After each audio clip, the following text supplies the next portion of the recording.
Greetings all, Dr. Raphael X here with another video with my friend Jeremy to discuss profound philosophical topics. And yes, this channel is called My Two Catholic Sense. But what's beautiful about the Catholic spirit is that within Catholicism, there exists philosophical pluralism, that there are philosophies. There's some philosophies better than others, no doubt. But the church is open to philosophy, to philosophical discussions. And in a sense, obviously some philosophies deviate to go outside the parameters of the faith, but nevertheless, we discuss them here. And I think it's pretty clear to see which ones kind of are within the faith and not. And, I'll be kind of touching upon that as we go along. But today we're going to talk about really a topic that's not really defined in Catholicism at all. And so the debate is kind of open of compatibilism. Well, first subscribe to the channel, of course. Click on the like button, all that good stuff. Leave a comment. So we're going to talk about compatibilism and trying to do something different because there's a lot of YouTube videos out there on this. And is compatibilism incompatible? Or is incompatibilism compatible? Interesting question. Trying to make it attractive by asking a question like this. But basically, compatibilism emerges as a response to the problem posed by causal determinism, right? Everything's determined. These scientifists, the scientificist, at least we said in Spanish, the scientist or from scientism, they believe that everything's kind of regulated by the scientific laws. Everything necessarily has to follow the laws of science. So really, freedom is not, there is no freedom. It's just an illusion, basically. This is incompatibilism. Basically, one or the other. You choose freedom or you choose determinism because they're incompatible. They cannot coexist. So what compatibilism tries to do is say, yes, we can have freedom. And yes, we can have causal determinism, right? The necessary physical laws. Interestingly, I don't know. So this is what we're here to discuss that. And Jeremy, if you want to chime in here, talk about liberty, talk about determinism, talk about both, talk about them harmonizing. Here we go. Yeah. Some interesting topics. Let's think about a good approach here. We could touch upon the idea of mechanism as it has been viewed historically in the past few centuries. So stated in plain terms, term mechanism would refer to a world vision such that sees necessity between some of our perceptual empirical content. So, for example, the classic example is two billiard balls striking each other. One billiard ball strikes another, and the second one moves by necessity. It may seem to follow that everything is constituted out of little particles called atoms, and these atoms collide with each other according to certain necessary so-called laws of physics. And therefore, if, for example, we know the exact position and the exact speed for that to be possible of each particle, we could predict everything that will happen and everything that has happened. A theory such as was put forth by a mathematician called Laplace, kind of a little demon, as he said, know the position of every single, or a tremendous intelligence, know the position of every single particle. We can know what's going to happen in 100 years and what you're going to say and what I'm going to say and what's going to happen and this and that. We say antecedents of this idea going back to what we call ancient times. For example, the philosopher Epicurus, who taught that everything is made up out of atoms. Sometimes they swerve because he did want to preserve the idea of free will. So he said that sometimes, usually the atoms go by necessity and collide with each other, but sometimes there's a little swirl, and that's what gives us free will. Now, those ideas were put forth in poetical form by Lucretius on the nature of things, that there's atoms and all of that. And those ideas were reincarnated some centuries ago by thinkers, for example, such as Dalton. The name comes to mind, the lead to the modern kind of common notion that everything is composed out of little particles. And if we do assume that, then it does become a tremendous riddle for how we could possibly preserve some of our chief human values, not the least of which would be freedom. Everything is composed out of little particles, right? And they bump into each other by necessity. How can we be free? How can there be morality? How can there be anything at all that we value? So, you want to chime in here or keep going? Yeah, no, I mean, you raised some interesting points. I mean, basically the two, incompatibilism stresses determinism. Obviously, I mean, no one's going to say freedom exists, pure freedom. Well, the existentialists are a type of incompatibilists. We can say the existentialists, the extreme existentialists, where you are pure freedom. I'm thinking of Sartre or Sartre, as I would say in the English way of saying it, the way it's actually spelled. We would say Sartre in the French way. So, so there's two extremes. We're totally free existentialism, though it's not considered incompatibilism. But then you have the incompatibilists that, as such, that tend to be determinists. So they are. So one of their arguments, basically, there's actually two arguments. There's one called the classical incompatibilist argument, and it's basically what you do, you cannot do otherwise, right? No one can do otherwise than one actually does. So really, so what you do in the future, it's not so much a fruit of freedom, but as it's just what you're simply going to do. So there's not this possibility. We could do a video on this of future contingents, is called, and this is also interesting with the knowledge of God. Does God know what we could have done, right? Or no? Does that exist somehow? What we could have done? That's another question. But does that even exist? Is there a could have, right? And these these incompatibilists would say no, because this is what you're going to do, and um, this is what's done, right? And so there is no free will. It's just a way of saying what you necessarily do. And then the other argument for them is basically called source incompatibilist argument. So it says, so here's basically the argument. A person acts of her, this is the first premise. A person acts of her own free will only if she is the ultimate source. If determinism is true, no one is the ultimate source of her actions. Therefore, if determinism is true, no one acts of her own free will. So it's really interesting in the sense that, this one seems to, this argument seems to stress liberty as, wait a minute, we are the source of our own actions. So yeah, incompatibilism here does seem to stress the other side, liberty. We are the source of our actions, right? So if you deny that, then you deny free will ultimately, right? Like, we have individual responsibility. Also, the consequences of this, if we're going to be consequentialist, is absolutely tremendous, right? In criminology and right in civil justice, all that. The consequences would be tremendous, denying again people as moral agents, because that's rooted in freedom. So there is no source, right? So that's a source argument, incompatibilist argument.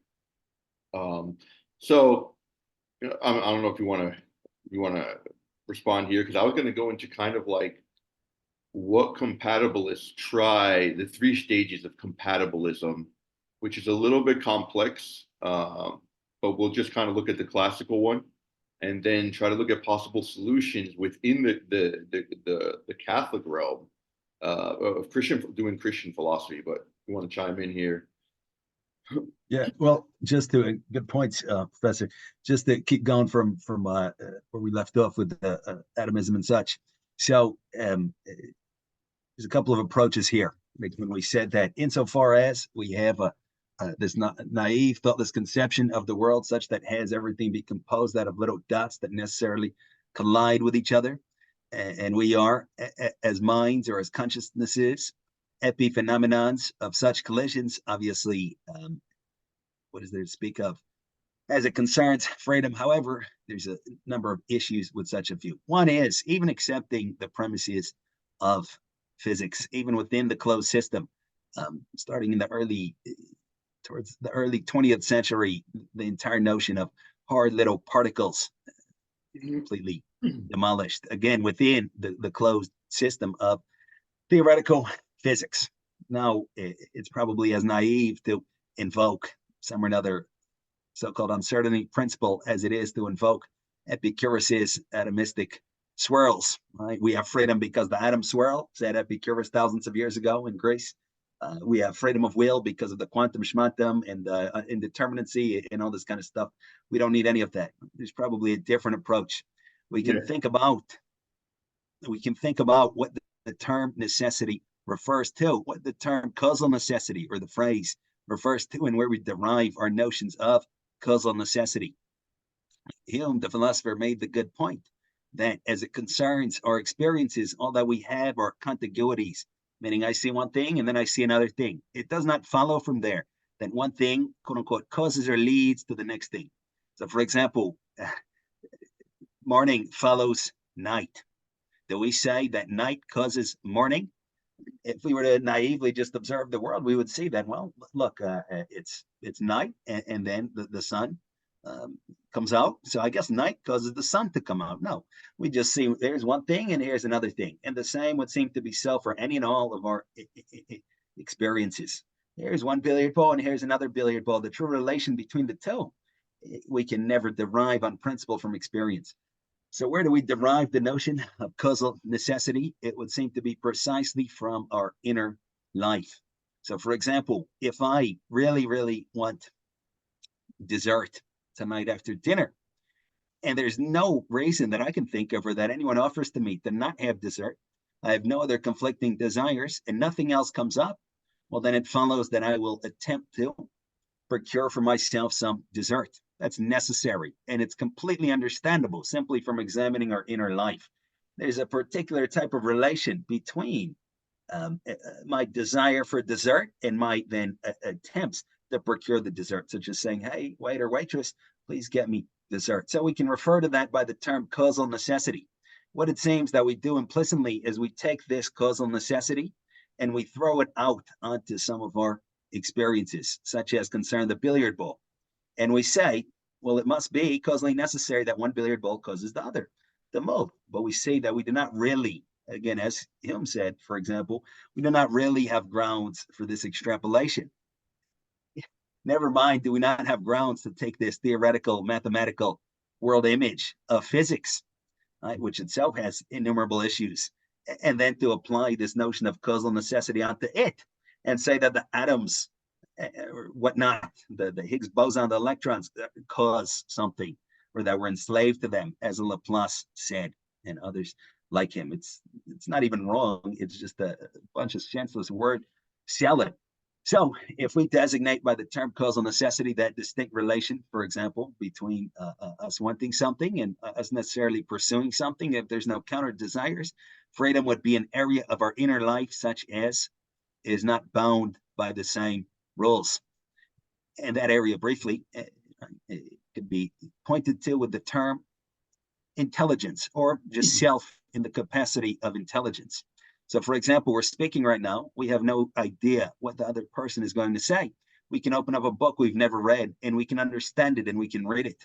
There's a lot of reason to think that perception itself is active, and we can sit there and or stand there and perceive things that we had no idea were coming, and then we can perceive it, and we can understand it. We can creatively, spontaneously respond to new stimuli and in new situations within a given range. We can do as we please creatively, and I can move my fingers a little bit and touch my nose and do this and that.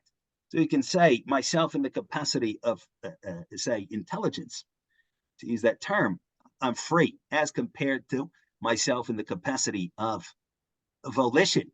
That is under the rules of causal necessity, because once I only want to do something, I necessarily must pursue it unless I can de-persuade myself of that. Therefore, it's not so proper to ask, can determinism and freedom coexist? Thinking that determinism refers to the structure of the external world. Rather, we can say that freedom and the self are synonyms. Right? To be a self is to be free. To be free is to be a self.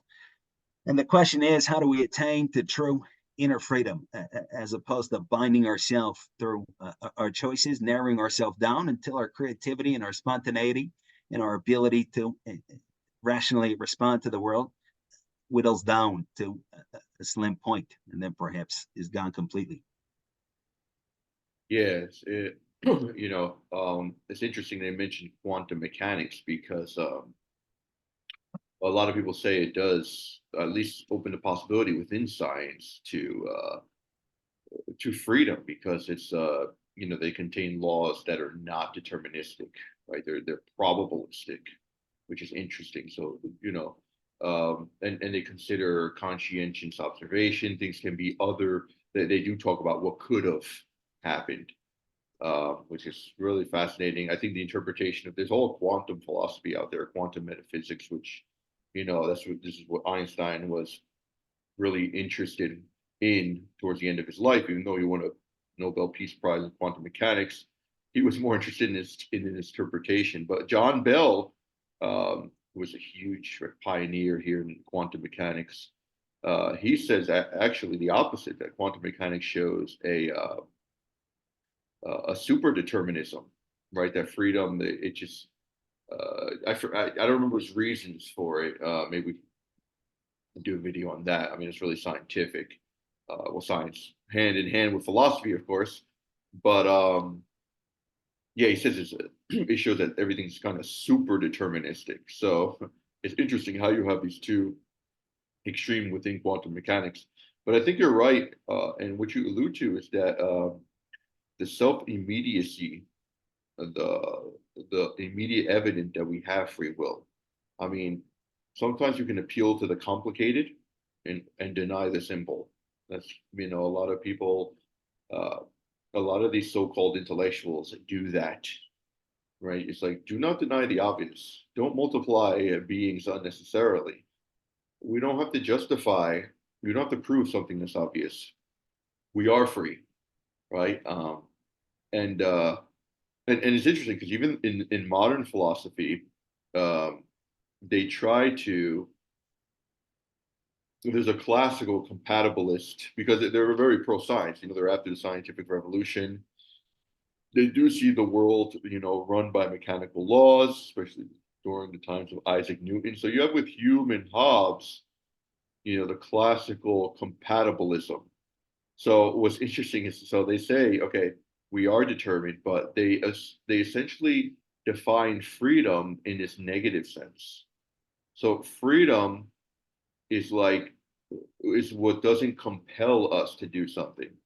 It's not a exterior binding force. So if there's no exterior binding force, we do think then there's freedom, right? Even if it's determined. So you are doing things that are determined by the laws of physical laws of science, but without an external source contrary to your will, then you do it freely, right? So that's the classical compatibilist theory, trying to harmonize both, again, determinism and freedom. What do you think about that? Yeah. So a couple points I think we should probably Negative try to view of break freedom. down. Yeah. Break down some of the aforementioned ideas to make sure that we have it down pat. So first of all, how it's said, once you dance with the devil, the dance might last forever. Once we begin to dance with the quote unquote devil of the current milieu, whether it's ancient atomism or whatever is said today, then we're kind of selling our philosophical integrity. Right. So again, I would caution that there's no need to invoke any of the principles of um, physics or whatnot. I the argument easily could be made, as it has been made, that if again, just to indulge that terminology. If there's quote unquote indeterminacy, I'm equally not free. Whether it's by necessity or whether it's by random quantum quote unquote movements, I'm equally not free. So all of that can be scrapped. On principle, the entire idea that we can ever attain to any genuine knowledge of reality via some kind of naive, uncritical metaphysics, which constitutes again the common interpretation of physical philosophy of physics, is absurd. Let's really try to understand that. So, for example, let's say that I fall asleep, I have a dream. I'm a physicist. I fall asleep, I have a dream, and I dream of different things and different kinds of movements and people walking and talking and stones falling, this and that.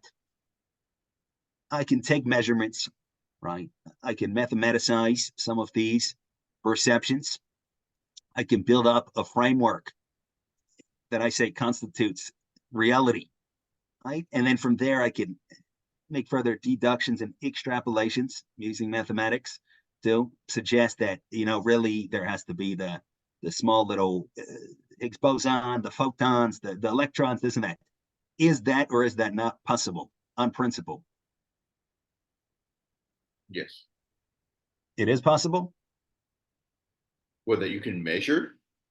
That a physicist that falls asleep and has a dream can, by measuring certain, making measurements, can ever go around his phenomenal experiences and attain to a real vision of reality. No, is it possible or is it impossible?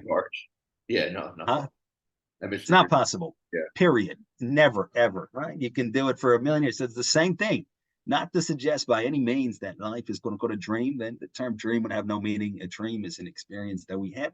Then life, it's just to highlight the epistemology in question. There is no way, on principle, that I can ever, via any amount of measurements, via any amount of experiments, via any amount of having tunnels underneath Europe and colliding things, that I can ever get around the phenomena and gain some real insight into reality. It's impossible on principle. I have to think using my philosophical capacities, using my noggin, about how reality may possibly work. What is the subject? What is the object? What could be a possible relation between the two? And so forth and so on. Therefore, the entire structure that would bind us to these kinds of polarities, the determinism, the indeterminism, the this and the that, we can set it aside and think critically and think philosophically. If I could just come in here to make sure I'm understanding you well. You're saying that we have to appeal to metaphysics because this is not even a scientific question, right? Because this is something that transcends physics. So really, it's almost like two levels.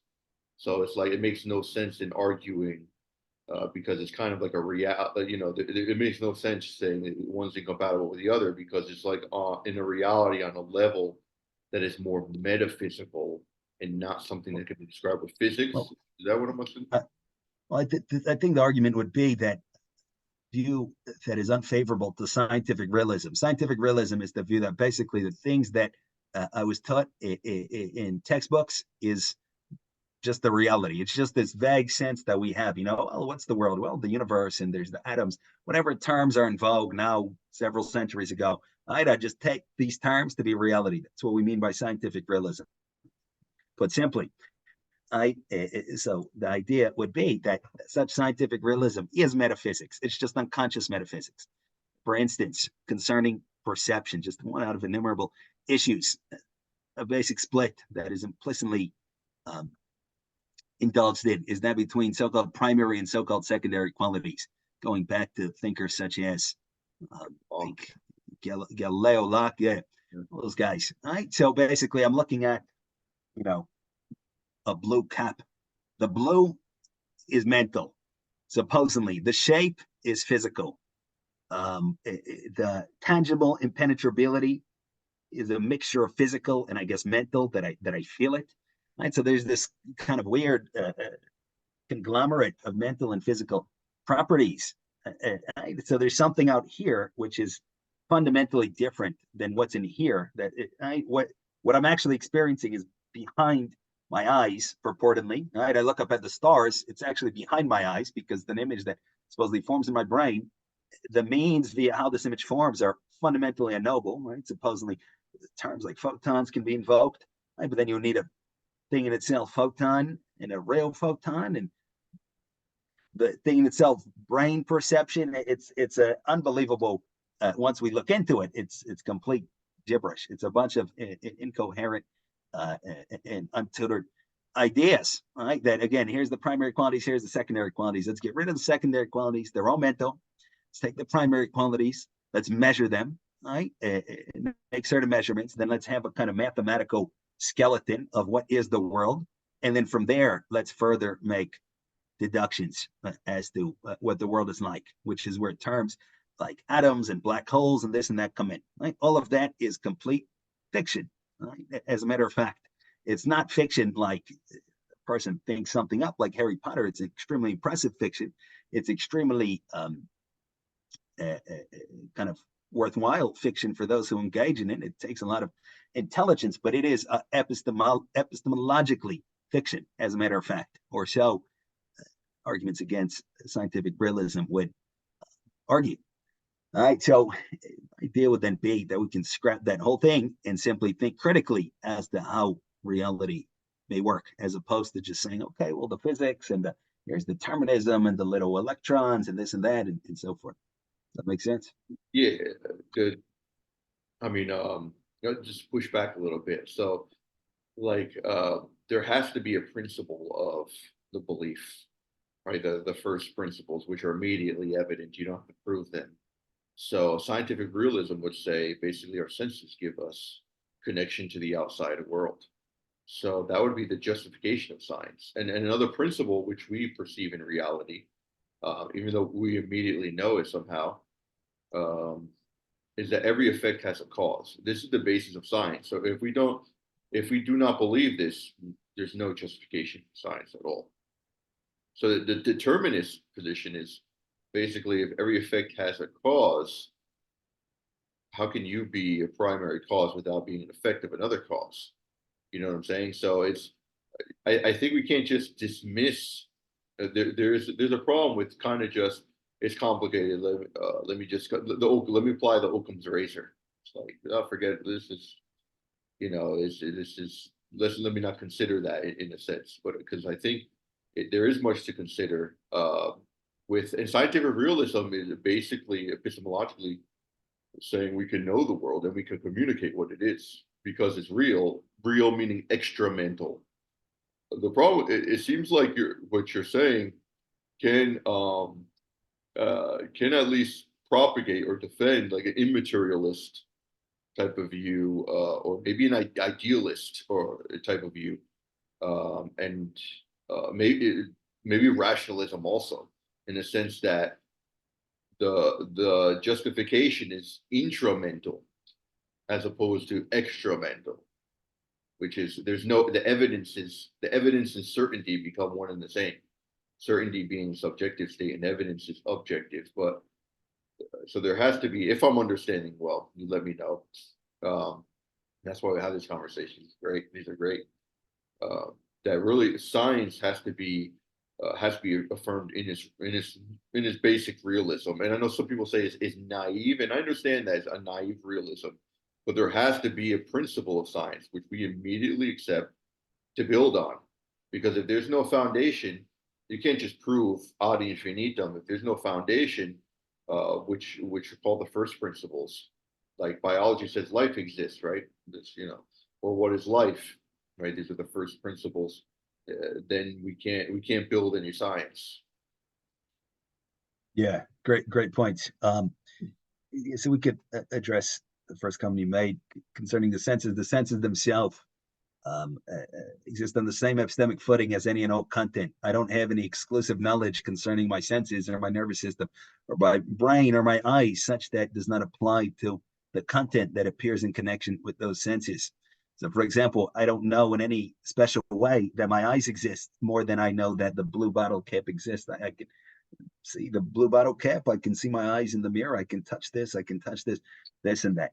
Right. So the argument would then be that we cannot, again, get around. There's no shortcuts to the development of a clear vision of reality by citing anything like that, by citing sense content For example, as it concerns scientific realism and the reality of objects, I think on the contrary, scientific realism bars us from ever having access to the reality of objects, such as the famous thing in itself of Kant.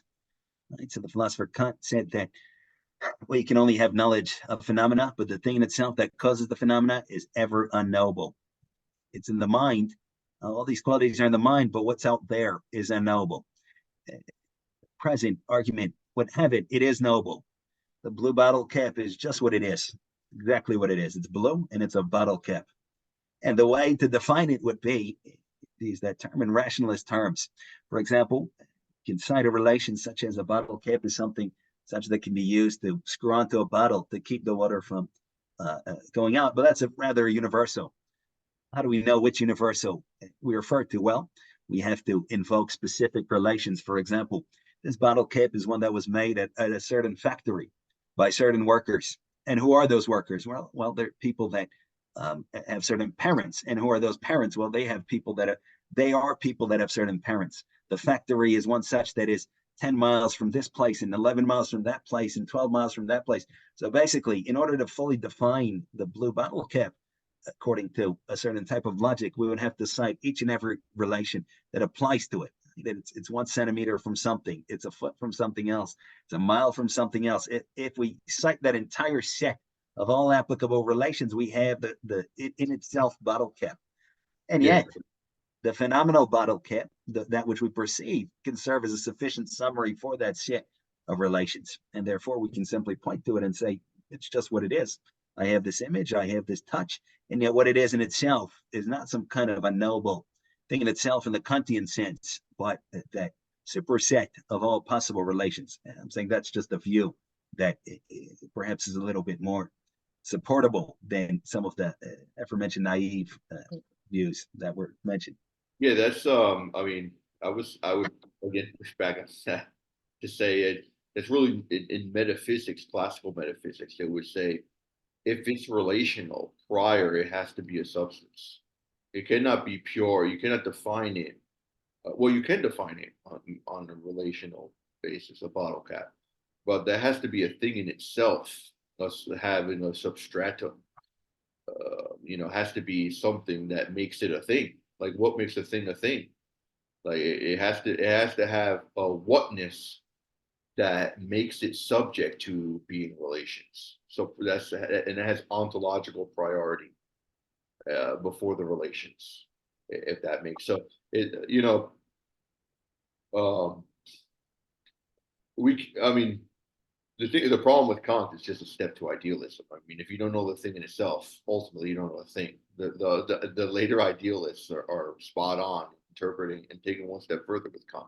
Makes no sense to say you know the phenomenon, not the noumenon, and not the thing in itself. So I think, and this is one of the things that that we can trust the senses, that when we passively receive information to the senses, we don't actively see what we want to see or what we're thinking we want to see or something that's in our thought prior to our senses. So we passively receive reality which we didn't dictate or did not exist in an ideal manner in us. I come in, there's 8 students sitting there. I wasn't sure there were going to be, or any students. I didn't even know there was class today, for example, and there's 8 students. It's not a reality made up by me, but it's something that is immediately imposed on myself.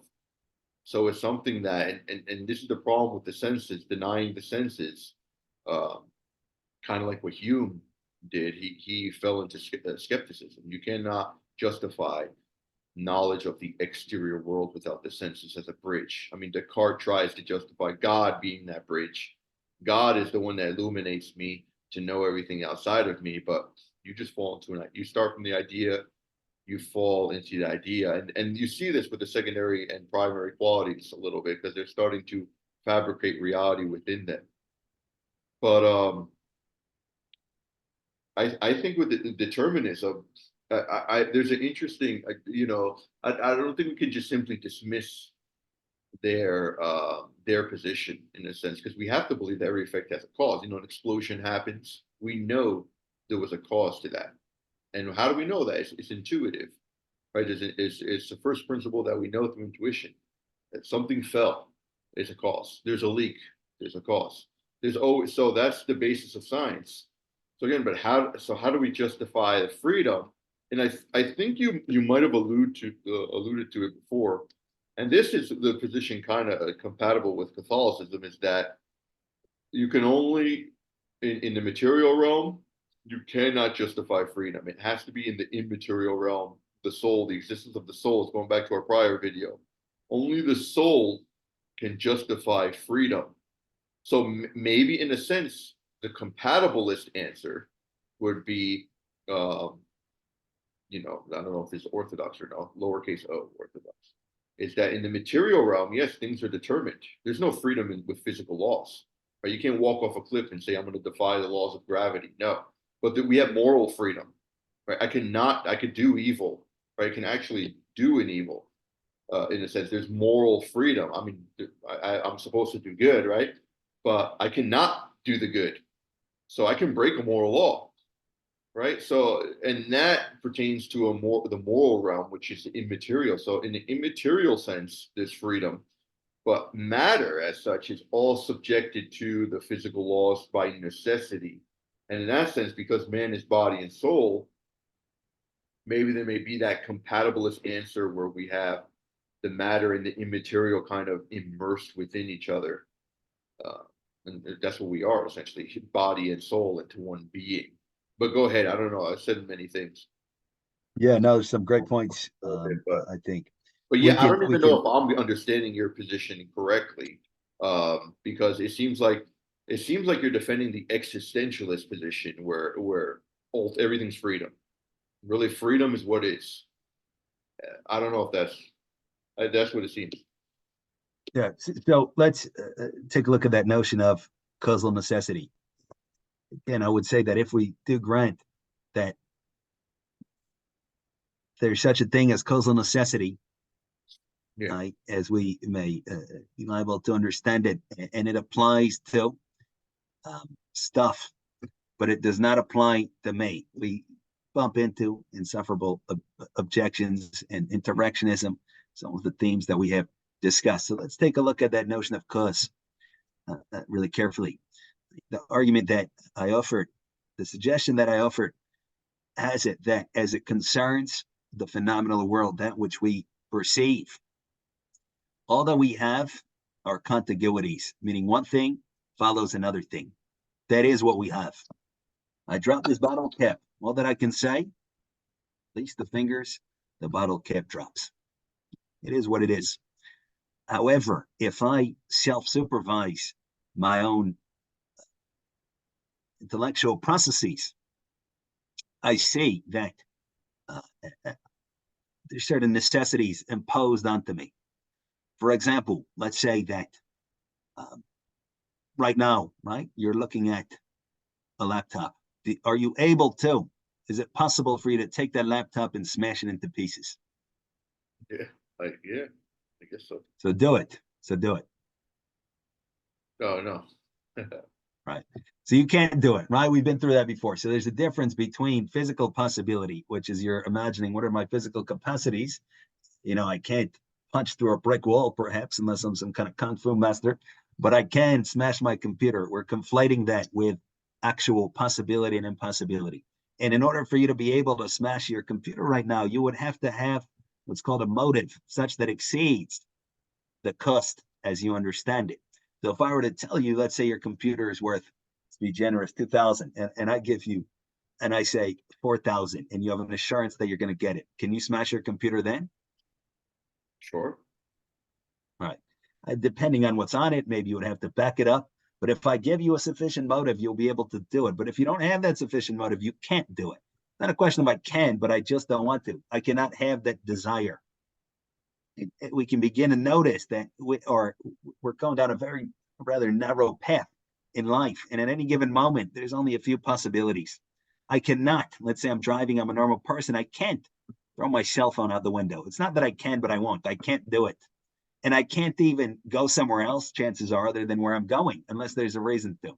And I can't just stand up and walk around if I don't want to. I can only do that which I want. And that which I want, what I can be persuaded of, or what I can persuade myself, is in a little range. I can persuade myself again to touch my nose, to touch my forehead, to speak a little louder, a little softer, something like this, but I can't persuade myself to go and smash my computer. I can't persuade myself to go and do something that I have no desire to do. So we can say that is necessity, causal necessity in that general wheelhouse. We take that notion and we apply it to some of our sense content, such as the bottle cap dropping. And we say, oh, well, it's necessary that it drops. We're taking the notion of necessity from our inner life and we're applying it onto the phenomenal world where it really may have no business dwelling in.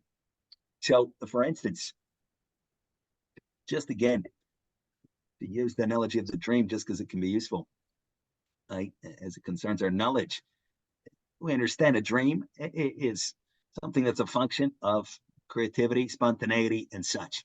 We cannot say that any of the content in the dream limits that intelligence or that spontaneity or that creativity.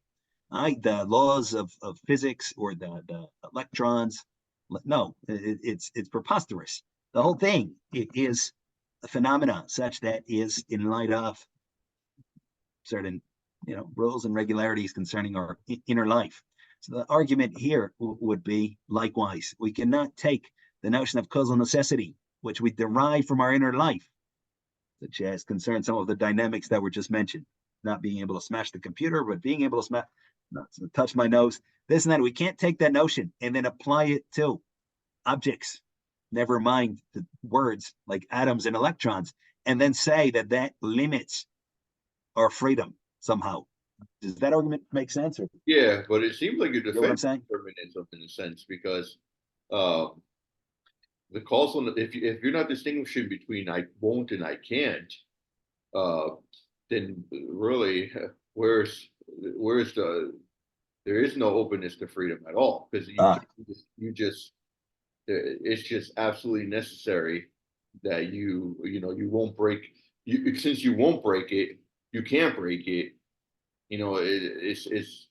it doesn't leave any possibility for you right because you're alluding to the fact that you cannot choose otherwise.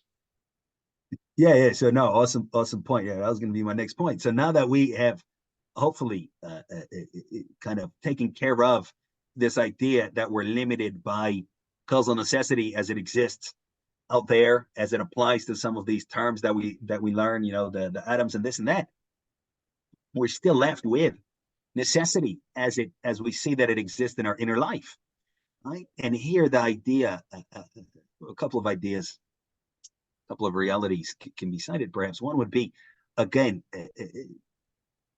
clarifying what is it that is free. What I mentioned earlier as a suggestion would be that I'm fundamentally free in my capacity as a self, as an intelligence. Examples of that freedom would be, again, that we can have a conversation. What is there, a motive to understand a word? What does that even mean? I can understand.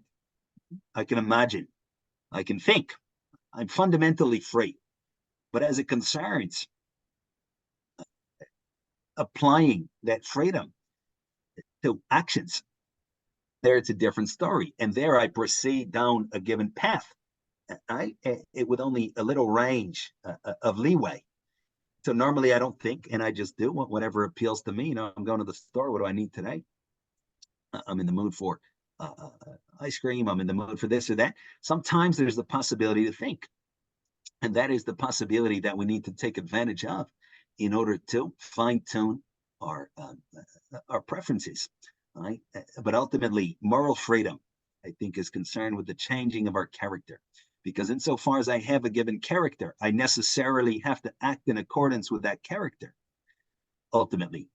And the only hope for me is to change my character. And we change our character by the application of ourself in the capacity of intelligence and volition as, when the opportunities arise. So, for example, I'm called out on something, on some kind of falsehood. I can use my freedom improperly and refuse to listen to it. I don't want to hear, right? I'm perfect. Leave me alone. Or I can think about it a little bit and say, maybe there's a good point. Maybe I do suffer from anger issues. Maybe I'm hateful. I'm greedy. I'm petty. Maybe I should change. And I can use myself and the capacity of intelligence to chart a better course for me and gradually, slowly, one little thought, one little step by step, move in a healthier direction of maturation. So ultimately, we do have freedom, but that freedom is limited, No, yeah, and we have to use it on a case by case basis appropriately in order to progress in the direction that we want. yeah, just for sure. I mean, just to clarify, I mean, your character, you can change your character. I mean, you do have the virtue. You act according to your character, of course, but you do have the ability. It's within our power to change that if freedom were to exist, and we can also ponder on certain, obviously, what do I want? An apple and orange. That's like, more superficial, but a relationship, for example, should I be with this person or not? Then you start weighing the cons and the pros, and that's deliberation. When you have deliberation, then you act even more freely because it's more, excuse me, you're acting more voluntary there as opposed to involuntary, excuse me, involuntary Great act point. No. that you kind of receive immediately and in a passive sense. So, but I would say, and we could just wrap it up here. I'll give you the last word, but I would say that the cause and effect comes.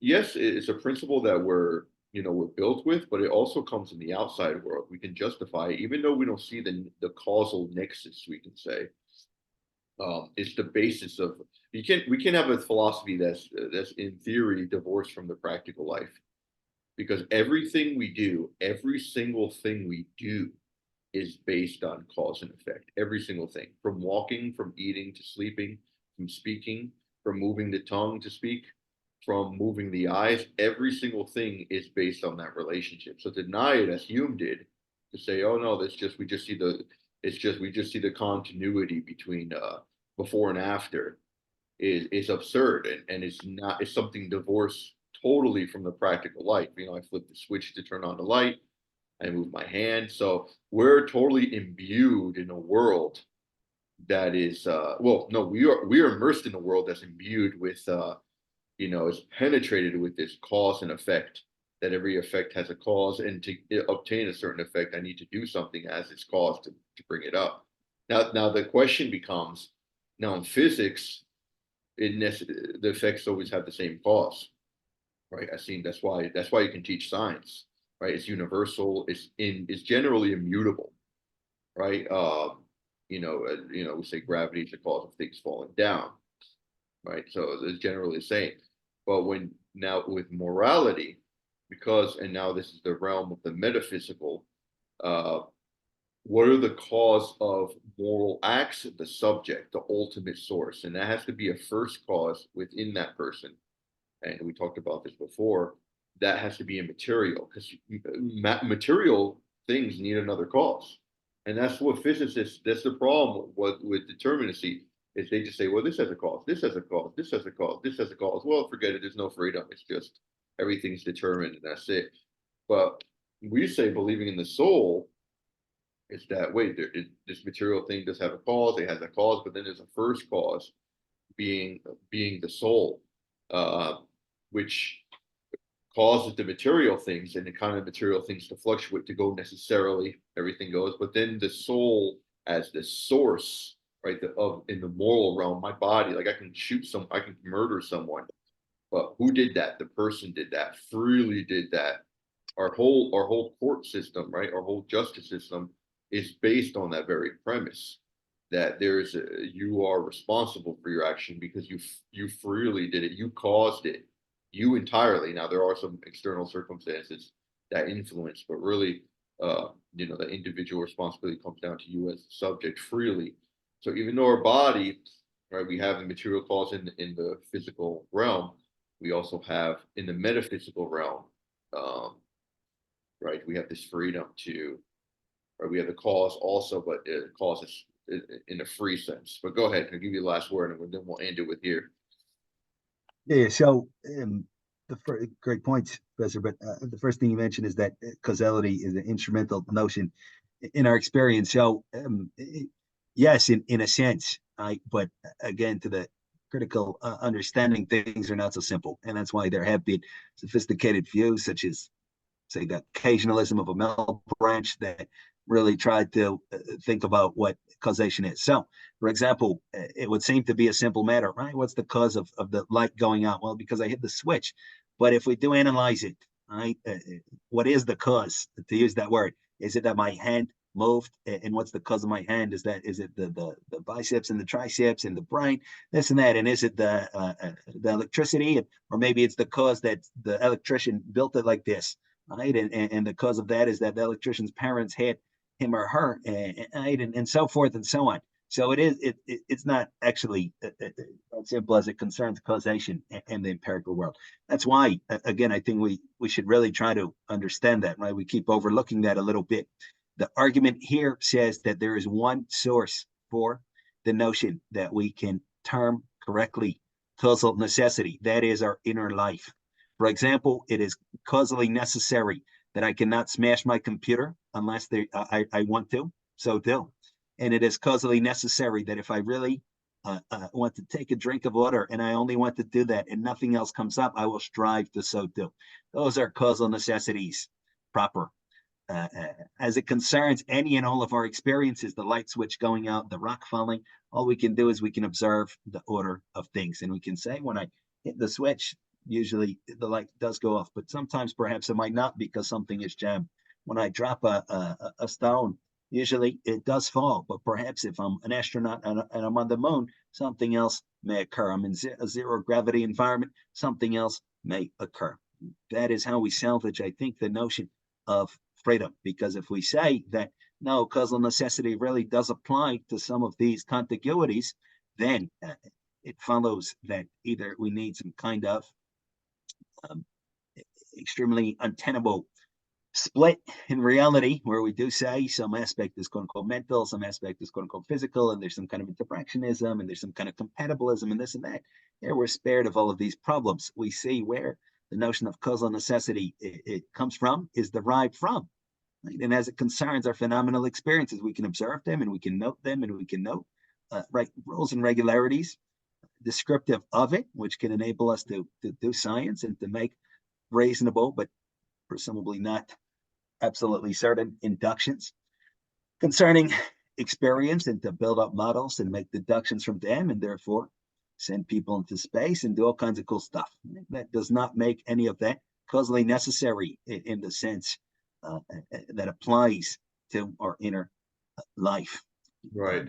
Oh, and, Actually, and that last point is important too. The inner life is really the justification of freedom, which I believe you're saying. do you understand, though, just that so we're on the same page, do you understand this present argument, or should we try to restate it a little bit further? Yeah, I understand it. I think I understand it. Yeah, so, all right. So then, Yeah. No, if you want to say it real quickly, kind of. Restate it again. I mean, just if you could just like premise. Yeah. So, right. So as it concerns our experiences, that which we see, touch, taste, hear, smell, what we can do, or experiences that arise in connection with functioning such senses. I close my eyes and things vanish. If I have anesthesia, I can't feel things, or whatever that, whatever it's called. Right? As it concerns those experiences, all that we can do is we can observe, and we can try to order them, and we can try to predict them.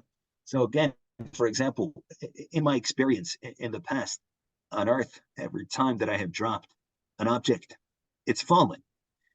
But I don't really know why. I don't really know what's going on. I can use a term such as gravity to describe that, but it's just a term that describes some of my experiences. If I again go into space, things might be different. If I'm on one of the spaceships that drops and gives you that temporary, zero gravity type of thing, I drop it and it might float. So I don't know exactly what's going on. I can simply observe things, and consequently, I can predict my experience, and this can be done on the grand scale of science, of applied science. Again, to have telecommunications and all kinds of cool stuff. The notion, however, of causal necessity in the sense of one thing necessarily must follow from something else or must not follow from something else, I think is relegated exclusively to our own subjective experiences. So again, for example, somebody offers me $100 for this blue bottle cap. I know with 100% certainty that I'm going to sell it for sure, unless setting aside, I think it's a prank. There's some kind of other issue. I know I'm going to sell it. It's necessary. That is causally necessary. That it's going to fall. It's happened before in my experience, but that's all that I can say. That I will sell this bottle cap for $100 or would, if you're making any offers, So is causally necessary. It is rooted in experience, but I would say there's objectivity to it. Like, sure, absolutely. It's not subjective, but it's just that it is other than the relationship between, or it is other than that which concerns this bottle cap and $100 for me. It's just two different things. It's not to say it's not objective. It is objective that it falls, of course, but it is something different than my firsthand intimate knowledge that I would sell this 100% certainty, excluding certain factors, in exchange for $100. So causal necessity, the argument is, applies to our subjective experience of thought and choice and all of that. Causal necessity. If someone were to tell you I dropped the bottle cap and it went up, would you be that? Would I believe them? Yeah. I wouldn't believe them because in my experience, it has always went down. But it's not because I what's that? Their experience is not yours. Well, because it would be more likely that they're lying, right? Or that they had what's called a hallucination or something like this. But it would seem that you would just appeal to your experience to say that they're lying. I mean, what do you mean? What else can I appeal to? I don't know the causal necessity that governs the relationship between this bottle cap and the ground. So I can't appeal to that. I can only appeal to my experience. I can only say that it's always been the fact that it has fallen. And if somebody tells me that for them it flew up, well, then I would seek for different explanations. I would say that there's phenomena such that are called hallucinations. Think that's a little bit like epistemologically agnostic. That it becomes subjectivized, even though you want to affirm the objective reality. It doesn't become subjectivized because we do have to appeal to reality in order, like a lie by definition has to be disconformity with reality. So if I say the car is in the garage and it's not, and I intend to, in my mind, I know it's not there, but I tell you otherwise, that's the lie by definition. So that's one. My experience is this. Like we can actually go to no, I mean reality definitely is, the principle can't dictate reality. Reality has to dictate the principle.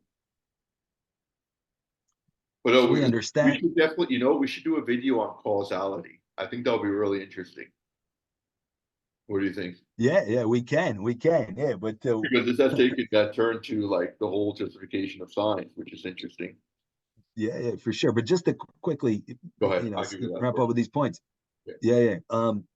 So lies are an interesting question, right? One approach to truth would be to try to verify it in a certain way. So here, a suggestion could be that we speak in terms of words. Words in the capacity of words are neither true nor false. So if I tell you something, do you speak Chinese? You don't, right? No. Just checking. So if I told you something in Chinese, ni hao ma, can you answer me whether that's true or false? No. Because you don't understand what I said. Because the words themselves are neither true nor false. They're signs for something else. Even if you said a word I understand, I wouldn't be able to say true, like dog, true or false. Yeah, true. There has to be some kind of claim, some kind of spatialization and temporalization of certain universals. For example, it could be one way to put it. For example, the sky is blue now at this time, right? Not just the sky is blue. That's neither true nor false too. But let's say I did make a claim. I said in Chinese, the car's in the garage. You can't tell me whether that's true or false because you don't know what I said.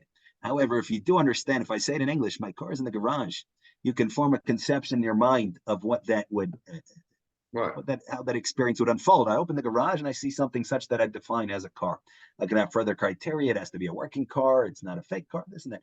But basically, Therefore, if you say the statement, my car's in the garage, I form a conception, what would that experience be like? Then I can go and verify it by comparing the experience that I would have, that I would consider to be veridical and actual, with my conception as brought to mind by your statement.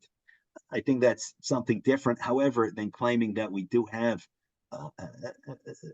a clear exposition of the principles governing the phenomenal world, such as we have an explanation of exactly why something falls, right, and so forth.